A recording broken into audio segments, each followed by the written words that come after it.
Big news in women's basketball. One of the most sought-after NBA trainers wants to work with Caitlin Clark this offseason, and the ripple effects could reshape the WNBA. The headline name is Chris Brickley, a figure synonymous with elite player development. When fans hear Brickley, they think of the private runs that draw all NBA talent, the off-season labs where stars rebuild and refine, and a client list that reads like a Hall of Fame roll call. We're talking LeBron James, Kevin Durant, Carmelo Anthony, Donovan Mitchell, Trae Young, players known not just for peak performance, but for uncommon longevity. Now add Caitlin Clark to that conversation. That's not just a training session. That's a statement about ambition, health, and how the women's game continues to professionalize at the very top. Brickley recently spoke publicly about wanting to work with Clark, and he didn't mince words. He said the two sides have been in touch for years, that a link-up almost happened last offseason, and that he hopes she'll come to New York this summer so they can finally get in the gym together. He praised Clark's impact, calling her a reason the WNBA has grown so quickly, and spoke with genuine respect about her competitive fire. It wasn't hype. It sounded like a seasoned performance specialist who knows greatness when he sees it, and who believes he can help protect and maximize it. The timing matters. Clark's 2025 campaign was reduced to 13 games, derailed by a groin issue that refused to cooperate. For the face of the Indiana Fever, and the biggest driver of WNBA viewership since her arrival, that reality was painful. For her, for the franchise, and for a league that counts on its brightest talents being available. No one in professional basketball wants to see a season defined by rehab reports. And yet, if there's any silver lining, it's this. Adversity can sharpen focus. An injury-shortened year clarifies what should come next. A smarter, deeper, more individualized off-season program isn't just an option, it's the priority. Here's why the pairing makes sense. Brickley is not a just get in the weight room and lift coach. His reputation was built on integrated prep, movement quality first, skill work stitched to conditioning, and a medical lens that respects how soft tissue injuries actually happen. Groin problems are notorious for exposing gaps in strength balance, hip mobility, deceleration control, and rotational mechanics. Add muscle too fast, or load explosive movements before the connective tissue and neuromuscular patterns have adapted, and you raise risk. The fix is not simply get stronger, it's move better, then power up. That sounds basic, but it's the difference between looking fit and being functionally resilient for an 8-month grind. Clark's last offseason brought visible gains in strength. That made sense after a rookie year, where she absorbed contact on nearly every possession and lived with heavy on-ball usage against locked-in scouting. But the step from more muscle to better performance is not automatic. The elite approach is periodized. Restore and mobilize first. Build balanced strength, layer in speed and change of direction mechanics. Then convert to on-court power and skill under fatigue. Think adductor and core sequencing for groin durability, single leg strength and landing control for deceleration. Posterior chain power for burst without overtaxing the front of the hip. Rotational drills that keep the pelvis and ribcage talking the same language. That's the lane where Brickley's teams thrive. The numbers tell part of the story. LeBron at 41 still carrying a prime workload. Durant past 35 still weaponizing footwork and touch at volume. Carmelo reshaping his body mid-career to squeeze more seasons out of a scorer's frame. You don't get that without a system that marries biomechanics, skill, and recovery. That's what Clark needs now. A blueprint for longevity that protects her strengths, deep range, vision, quick processing, while reducing the red flag moments that end up on an injury report. Some fans have asked whether this creates an unfair advantage over other WNBA players. The better question is whether this raises the standard for everyone. The WNBA has been building toward this moment. Bigger media deals, sold-out arenas, signature shoe lines, and now training resources that match the men's game at its best. Private specialists working with stars is normal across elite sport. The benefit for the league is obvious. Healthier players, better quality of play, and a longer runway for the names who attract casual viewers and corporate sponsors.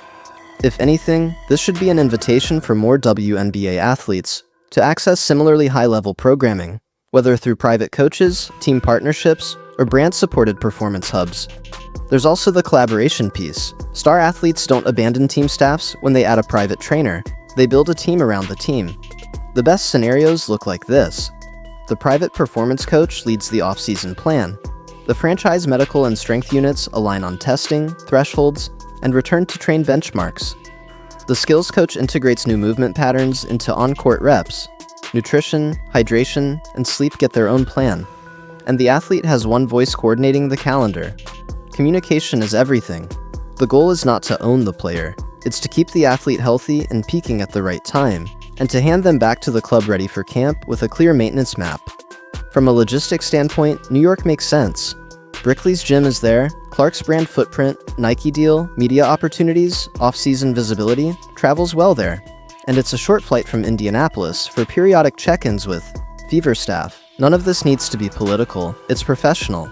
If the Fever want the best version of their franchise player on opening night, welcoming elite off-season resources is sound strategy, not a threat. The performance priorities are straightforward.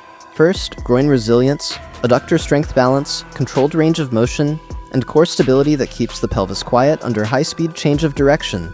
Second, deceleration and reacceleration, teaching the body to load and unload without asking the groin to do the job of the glutes and hamstrings. Third, rotational power, building torque from the ground up so step backs, skip passes, and off-movement shooting don't pull on the same tissue repeatedly. Fourth, conditioning specificity, preparing for WNBA pace and physicality with basketball-shaped intervals, not just generic cardio. Fifth, recovery, microdosing mobility, soft tissue care, cold heat strategies, and real sleep hygiene so the body can cash the checks the workout's right. Add objective monitoring, HRV, jump profiling, force plate checks where available, and you have data to guide the weekly dial. Now zoom out. There's a business layer to this story. When a global brand entrusts an athlete with a signature shoe, it's not just about colorways, it's about availability. Healthy stars sell. Fans buy into players they can actually see. That's why it wouldn't surprise anyone if Clark's partners, including Nike, support a best-in-class off-season build. It's common sense brand protection. Invest in the process that keeps your most visible athlete on the floor. And yes, LeBron James has been publicly supportive of Clark. If there's a nudge here, an intro, a recommendation, chalk that up to the ecosystem working as intended. Leaders in the game often connect dots for the next generation. What about the optics of working with a trainer who also spends time with other WNBA or college stars, even rivals? That's how the performance industry functions. Top specialists manage confidentiality, stagger calendars, and tailor plans to each athlete's needs. It's not insider secrets, it's craft. If anything, it signals trust across the sport. When competitors share a coach, they're not sharing their competitive edge, they're sharing a standard for professionalism. Could a Brickley-Clark partnership change matchups next season? Absolutely. Clark already tilts the floor with range that stretches pickup points to 28 feet, and passing reads that force weak side defenders to choose between a cut, a skip, or a lob. If she returns with more efficient burst off either foot, better decel into pull-ups without tugging the groin, and a movement pattern that lets her absorb contact cleanly, defensive game plans get even harder, and traps arrive a step sooner, rotations a beat later, and the margins that decide a fourth quarter swing toward Indiana. That's why opponents are watching the story closely. A healthy, optimized Clark is a different equation. None of this erases the questions that surfaced during 2025. Fans were frustrated by a season of updates, minutes restrictions, and uncertainty. Some wondered why the injury lingered, whether the load management was reactive instead of preventive, or if the overall plan could have been tighter. Those are fair questions. They're also backward-looking. The forward-looking answer is an off-season that leans into expertise, embraces collaboration, and resists the urge to rush. Soft tissue injuries reward patience and punish shortcuts. A slow build now protects a fast game later. Expect the program to unfold in phases. Early off-season, tissue quality, mobility, core integration, and adductor balance, paired with low-impact conditioning to keep the engine warm. Mid-off-season, progressive strength, unilateral work, and landing mechanics, layered with on-court drills that teach the new patterns to hold under speed. Late off-season, basketball-specific conditioning, contact prep, and skills under fatigue so the body has felt the exact asks it will face in May and June. During the season, a maintenance cadence, lift, prep, recovery, that fits travel and keeps the guardrails up. There's a mental benefit to this, too. Working with someone who has seen every version of elite, rise, peak, reinvent, decline, reinvent again, gives an athlete perspective. Brickley's rooms are full of players who know how to navigate noise. He can help Clark sort signal from static, decide what matters, and build habits that outlive hype cycles. That mentorship piece is often overlooked, but it's real. For a player who carries the expectations of a franchise and the attention of a league, having a steady external voice can be a relief and an advantage. The "is this fair" debate will never fully go away. Stars have access to resources that role players don't. That's true in every professional league. It's also part of why stars become stars, and stay there. There's a feedback loop. Performance drives deals, deals fund development, development fortifies performance. If the WNBA wants to flatten that curve, the solution is structural. League-supported performance initiatives, shared access to best practices, and education that helps every athlete build a smarter off-season plan. In the meantime, no one should fault Clark for using every tool available. Fans don't tune in for discourse about process. They tune in to watch the best players play their best. What should the Fever do? Encourage it. Align on communication, testing, and return to camp targets. Send a strength coach to New York periodically, or host joint sessions in Indianapolis. Share GPS and force plate data where possible. Agree early on travel and minutes guardrails for the first stretch of the season. The job isn't to control the off-season, it's to arrive in May with an athlete who is robust, confident, and ready to log a full slate. There's an understandable instinct to protect the team bubble, but the women's game is moving quickly into an era where the bubble has more doors, and that's good. Off-season knowledge is compounding.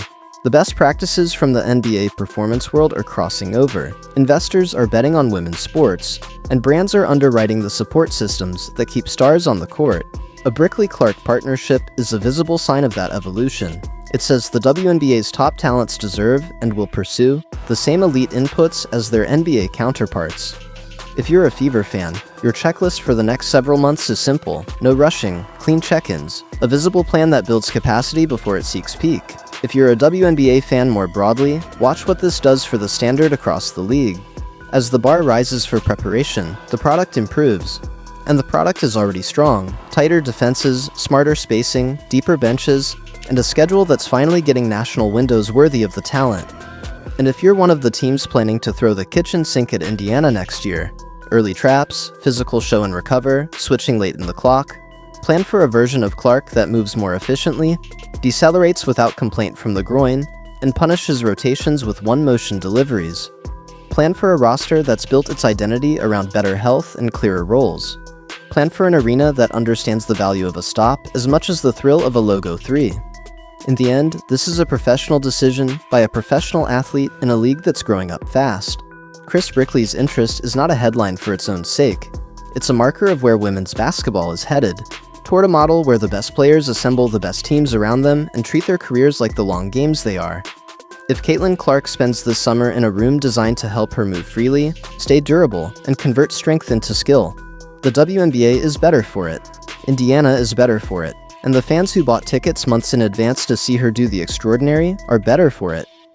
Next season will answer the only question that matters: availability. With the right plan, availability becomes reliability. And when a talent like Clark is reliably on the court, healthy, sharp, and surrounded by a system that understands how to keep her there, everything else falls into place. Wins, ratings, sponsorships, and, most importantly, the nightly joy of watching one of the game's most gifted players do what she does best. We'll keep tracking credible updates on Clark's off-season program, any confirmed sessions in New York, and how the Fever coordinate with outside performance staff.